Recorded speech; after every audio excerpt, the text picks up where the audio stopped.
Mari bergerak bersama guru penggerak, menebar manfaat bagi pendidikan merdeka. Lekas bergerak dalam pendidikan penggerak, ciptakan generasi unggul penopang bangsa.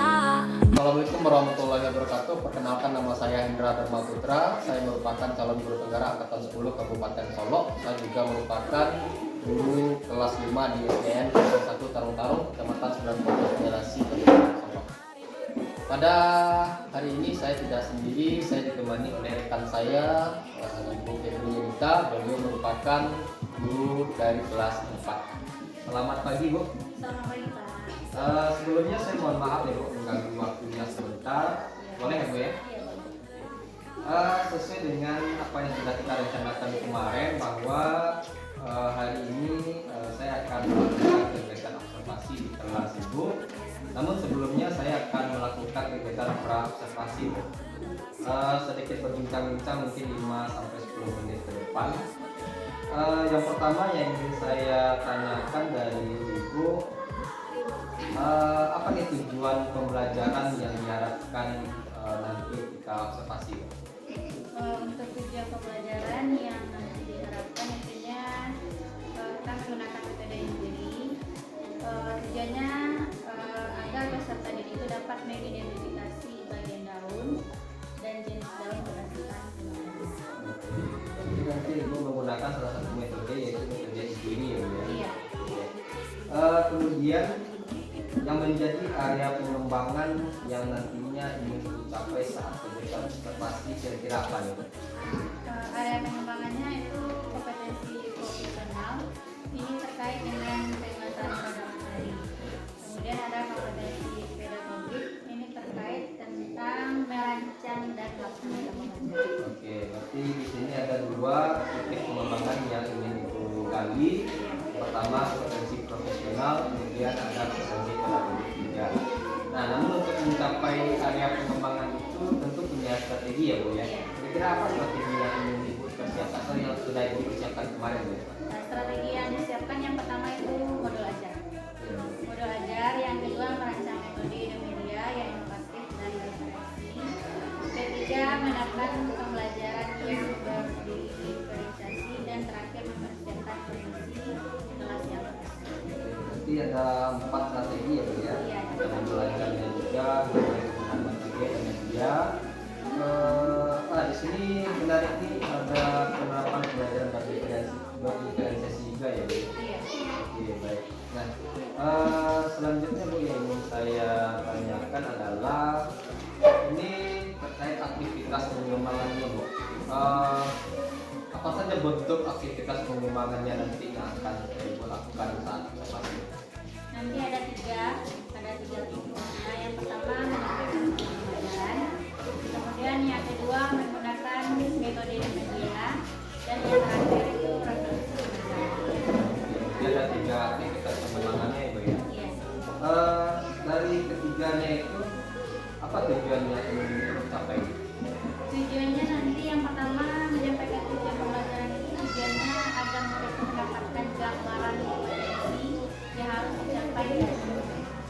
Kemudian dengan metode dan media itu dapat mengkondisikan murid dan menciptakan PBM yang inovatif.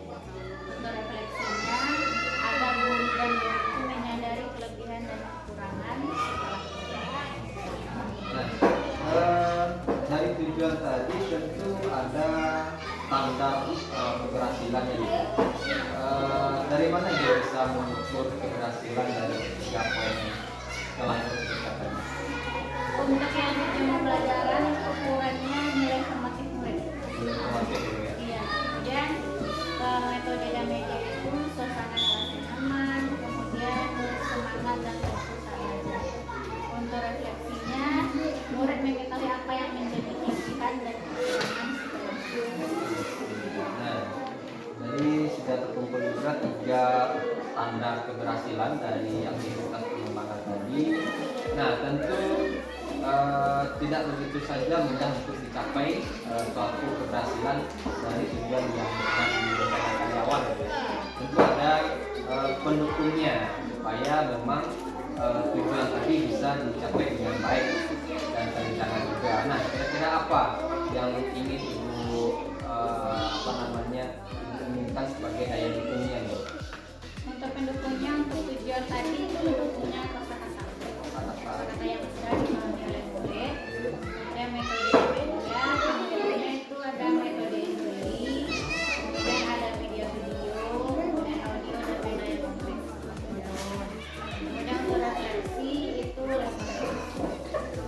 medianya ini bervariasi ya Bu ya? Iya. Nah, terakhir nih Bu, kapan nih waktu pelaksanaan dari ketiga aktivitas yang sudah Ibu rencanakan? Waktunya kalau 7 jam pembelajaran itu di awal PPDM. Kalau media dan metode dan metode itu pada saat proses. Nah, terakhir kalau refleksi itu pada akhir pembelajaran. Baik Bu, mungkin sudah saya dapatkan informasi terkait kegiatan kita hari ini pra-observasi kelas sebelum nanti jam istirahat ya Bu ya, Iya. siang ya kita observasi. Mudah-mudahan kegiatan kita nanti siang bisa terlaksana dengan baik. Saya juga bisa melaksanakan kegiatan saya dengan baik juga. Sekali lagi terima kasih banyak Bu ya sudah meluangkan waktunya. Mari Bu, assalamualaikum warahmatullahi wabarakatuh. Bergerak bersama guru penggerak, menebar manfaat bagi pendidikan merdeka. Bekas bergerak dalam pendidikan penggerak ciptakan. Sebelum kita mulai pembelajaran, kita kelas silakan PBM berdoa.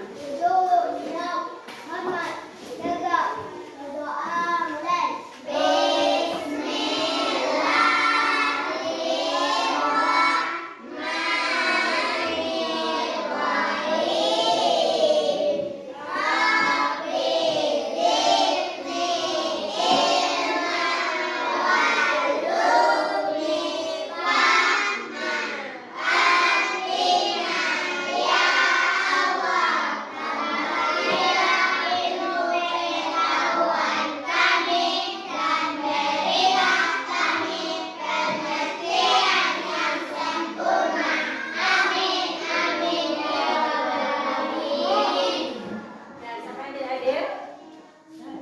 Hadir semuanya. Sebelum kita mulai pembelajaran, mari kita tekuk profil pelajar Pancasila. 1, 2, 3.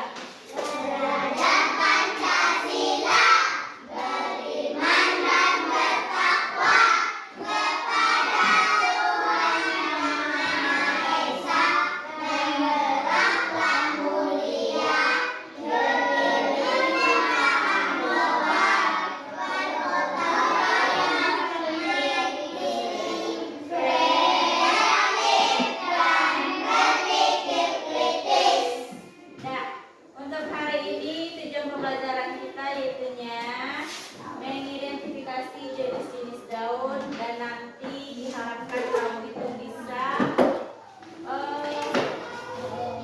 membedakan yang mana yang tulang daunnya dan mengidentifikasi macam-macam daun berdasarkan tulang daunnya. Dan Ibu contohkan salah satu daun. Apa yang daun ini? Daun apa? Daun jambu. Tahu ini apanya? Tangkai daun. Kalau ininya? Tulang daun. Keseluruhannya? Helai daun. Nah, ini tangkai daun, ini tulang daun, ini helai daun. Nah, berdasarkan tulang daun, macam-macam daun itu dibedakan menjadi apa yang daun? Menjadi 4. Nah, yang pertama, ayo kita baca bersama-sama. Pertama, tulang daun menirip. Kalau tulang daun menirip itu menyerupai tulang ikan. Yang kedua, menjari. Nah, dia menjari. Nah, jari kita. Ya. Kemudian yang ketiga adalah melengkung.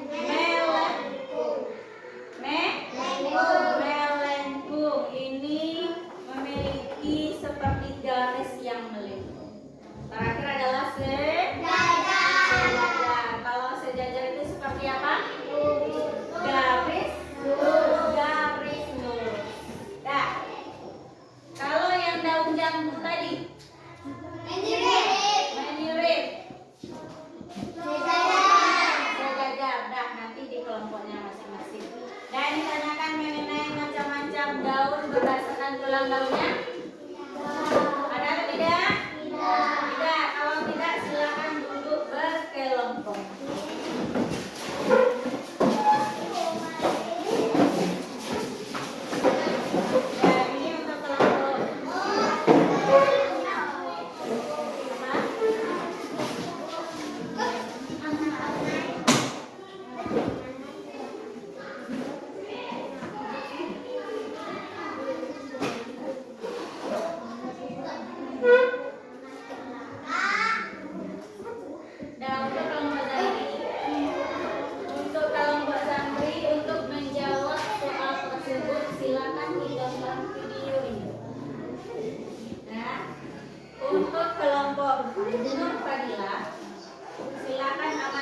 gambar atau daun yang sudah tersedia ya.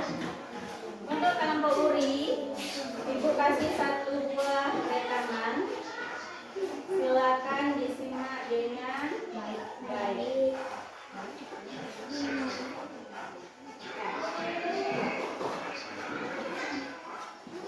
Hanya didengarkan ya, itu tidak ada videonya, hanya suara. Udah, bikin nama kelompok, kemudian jawab pertanyaan.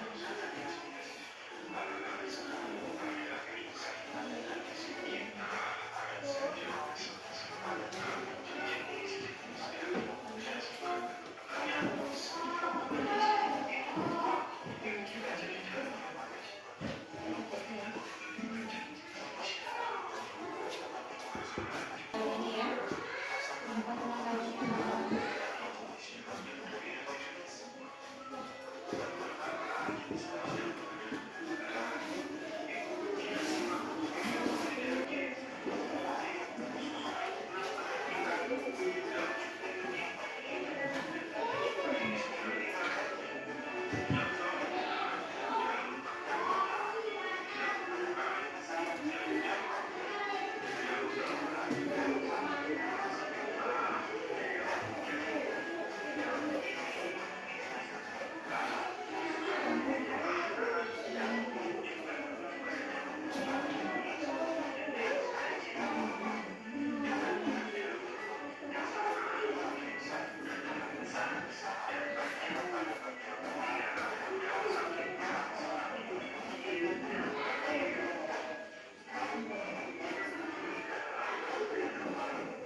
Udah siap? Udah siap? Udah. Nah, gue contohkan. Misalnya pertama daun singkong. Misalnya ya, tulang daunnya. Meja. Udah, rekakan saja. Daunnya melengkung. Tulang daunnya melengkung. Tulang daunnya melengkung seperti tangkai paji. 2. Daun rambutan melirik seperti tulang ikan. Daun labu.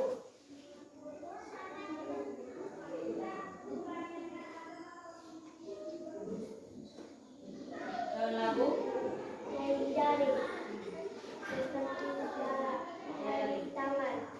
4. Daun pandan sejajar seperti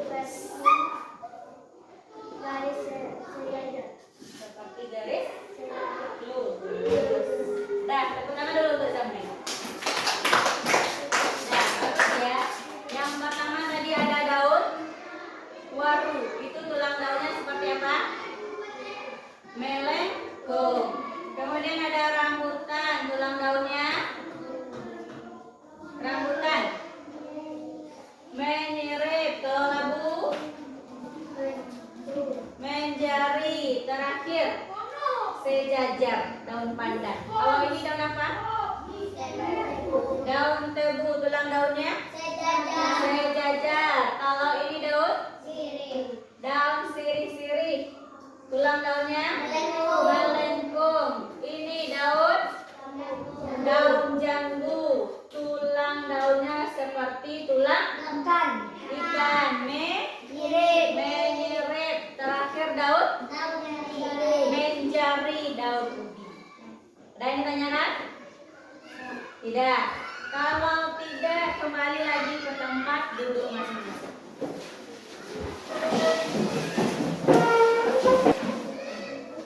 Nah, kalau tadi tugas berkelompok, sekarang ini tugas pribadi, ya. Hanya beberapa soal, silahkan langsung dijawab di kertas yang sudah tersedia. Ya, Pak.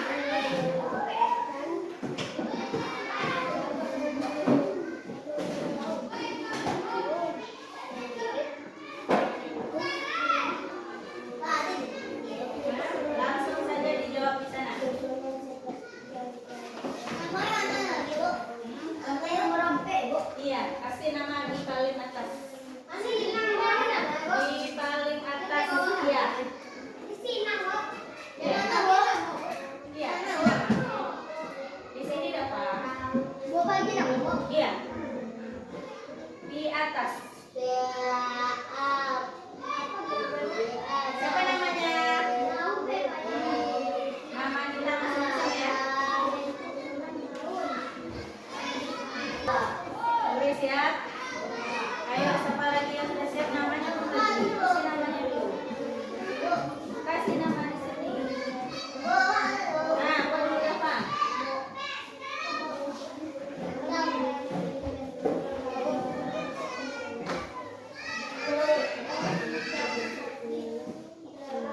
Nah, nomor 1. Siapa ya?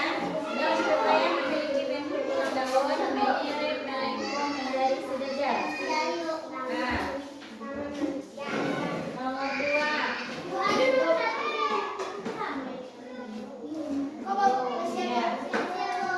Nomor 2, bentuk tulang daun memiliki susunan seperti jari-jari tangan manusia adalah apa dia? A melengkung, B sejajar, C menjari, D menyerip. Ya. Nomor 3, daun pepaya memiliki tulang daun. Nah, A menyerip, B melengkung, C menyari, D sejajar. Terakhir, tunggu dulu. Daun jagung, padi, ilalang adalah contoh daun yang memiliki tulang daun yang berbentuk. A menyari, B sejajar, D melengkung. Mencari. Ya, saya semuanya. Ya.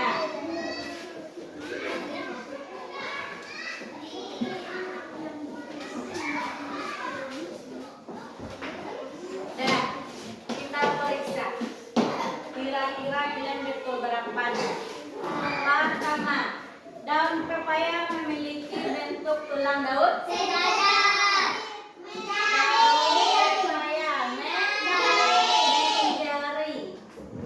Bentuk tulang daun yang memiliki susunan seperti jari-jari tangan manusia adalah menjari lagi.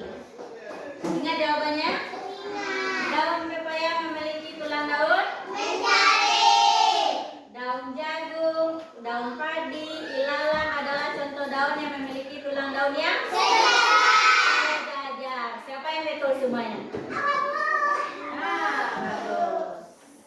Nah, jadi ada 4 macam daun berdasarkan tulang daunnya. Pertama, menyeret. Kedua, melengkung. Ketiga, sejajar. Keempat, menjari. Kalau menjari ingat tangan, jari tangan kita. Kalau sejajar dia berbentuk garis lurus. Kalau melengkung seperti garis melengkung. Kalau menyeret seperti tulang. Ya, ada yang ditanyakan mengenai tulang daun? Kalau tidak, ini ada level refleksi. Ya. Nah, yang pertama nama kita. Soalnya namanya Pavel. Ya, saya baru belajar mengenai apa tadi. Nah, yang kedua kegiatan yang paling saya sukai. Yang paling saya sukai. Kegiatan yang paling sulit yang payah ketika belajar tadi. Kemudian hal yang perlu saya lakukan untuk menjadi lebih baik. Untuk menjadi lebih baik, apa hal yang perlu dilakukan?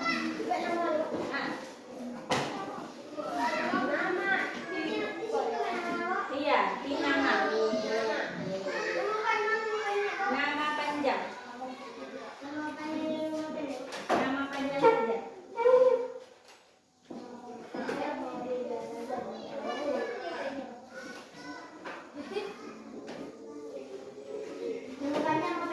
Nama panjang.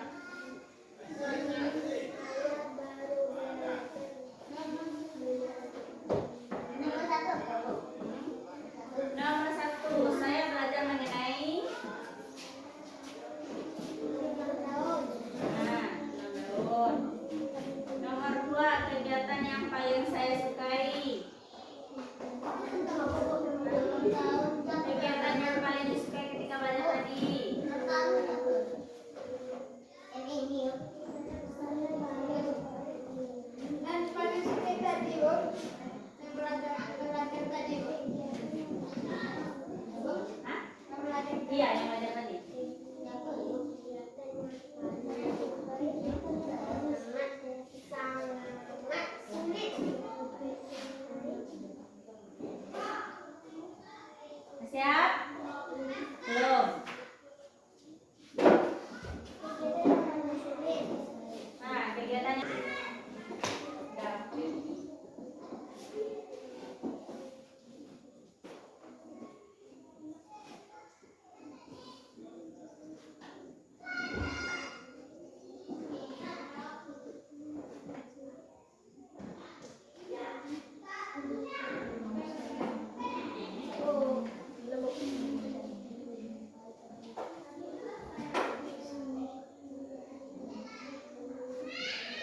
Udah siap? Belum.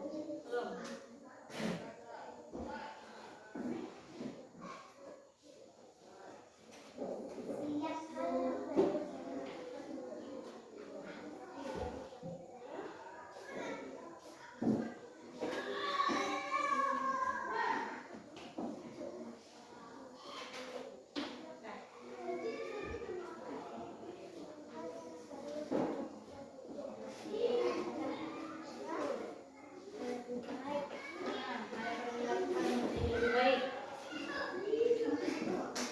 Nomor 3, kegiatan yang paling sulit. Yang paling sulit. Siap. Pada siap?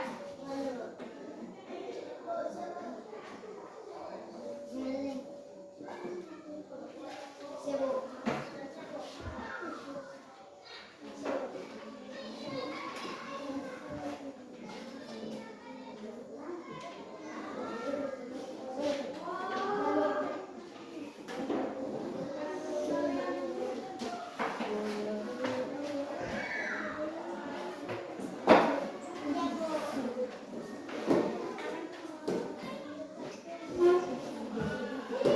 Sudah siap semuanya? Sudah. Sampai di sini pembelajaran kita hari ini. Untuk minggu besok kita masuk pada bunga lagi. Iya, Bu. Yang mana yang bunga sempurna, yang mana yang bunga tidak sempurna. Kita belajar dulu bunga ya. Ya, itu sudah dengan assalamualaikum warahmatullahi wabarakatuh.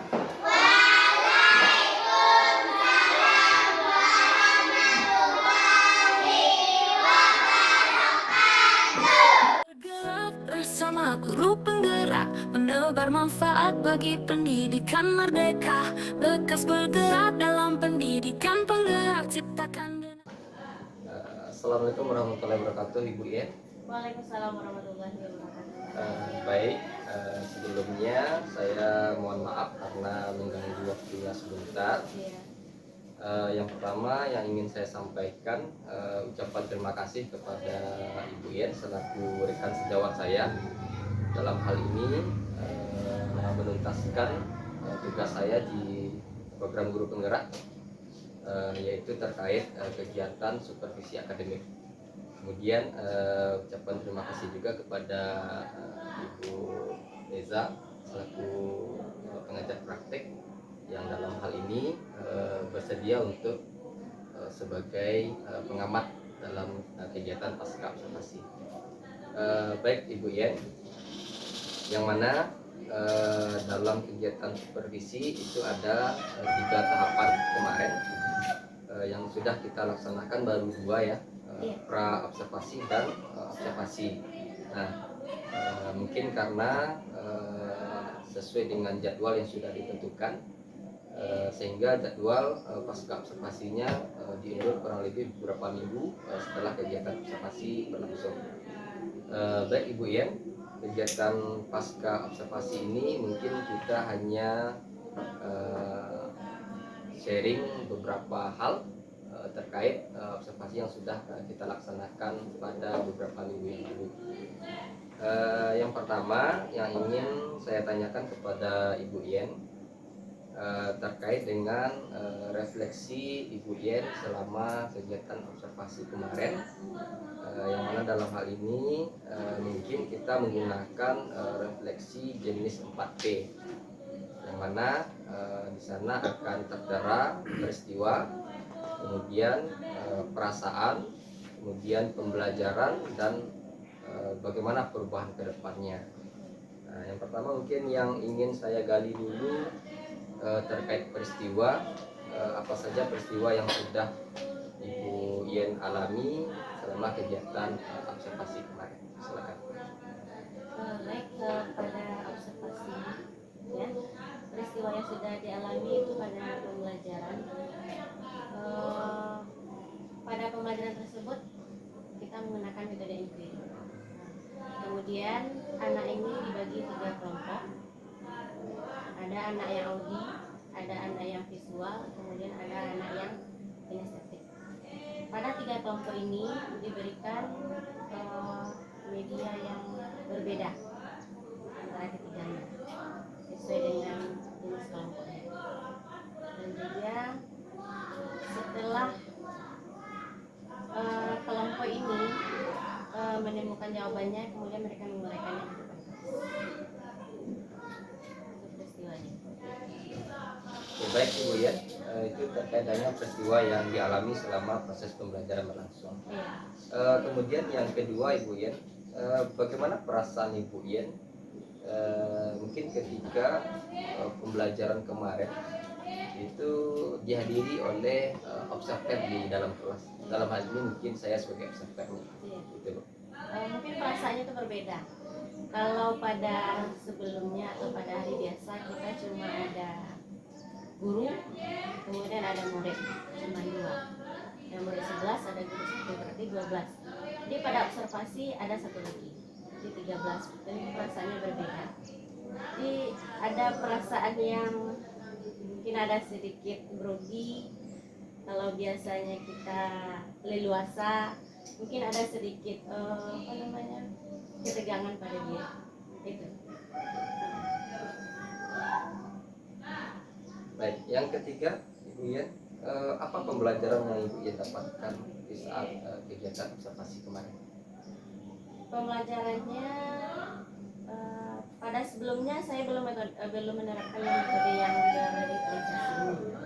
Jadi pada observasi kemarin itu mulai diterapkan dengan membagi siswa menjadi 3 kelompok berdasarkan audi, visual, dan kinestetik. Sebelumnya itu belum diterapkan. Yang terakhir Ibu Yen, dari kegiatan refleksinya, apa kira-kira perubahan yang ingin Ibu Yen lakukan untuk ke depannya? Perubahan untuk kedepannya mungkin yang berdifferensiasi itu sangat bagus. Jadi mungkin itu bisa diterapkan untuk kedepannya. Kita bisa mengetahui, oh anak ini cenderung audi, oh anak ini cenderungnya visual, yang satu lagi cenderungnya kinestetik. Jadi kita memberi pembelajaran yang berbeda terhadap mereka.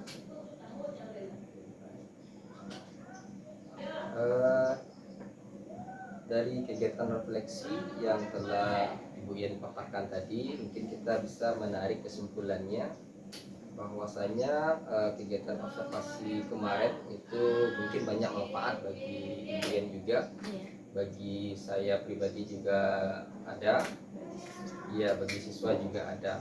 Dan salah satu titik poinnya di sini adalah betul-betul penerapan pembelajaran yang berpusat pada murid. Oke, baik Ibu Yen.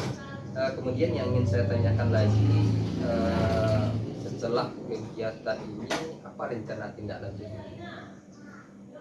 Setelah kegiatan observasi tersebut, tindak lanjutnya pembelajaran ini bisa metode tersebut bisa diterapkan untuk depan.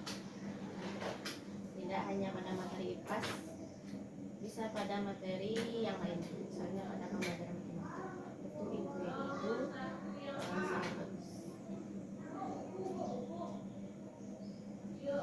Baik Ibu Yen, mungkin itu saja kegiatan pasca observasi kita pada pagi hari ini. Mudah-mudahan apa yang kita bicarakan hari ini ada manfaatnya baik bagi diri kita sendiri maupun nanti kita juga bisa sharing kepada teman-teman yang lain. Sekali lagi terima kasih banyak Ibu Yen. Ya, assalamualaikum warahmatullahi wabarakatuh. Waalaikumsalam warahmatullahi wabarakatuh. Bergerak bersama guru penggerak, menebar manfaat bagi pendidikan merdeka. Lekas bergerak dalam pendidikan penggerak, ciptakan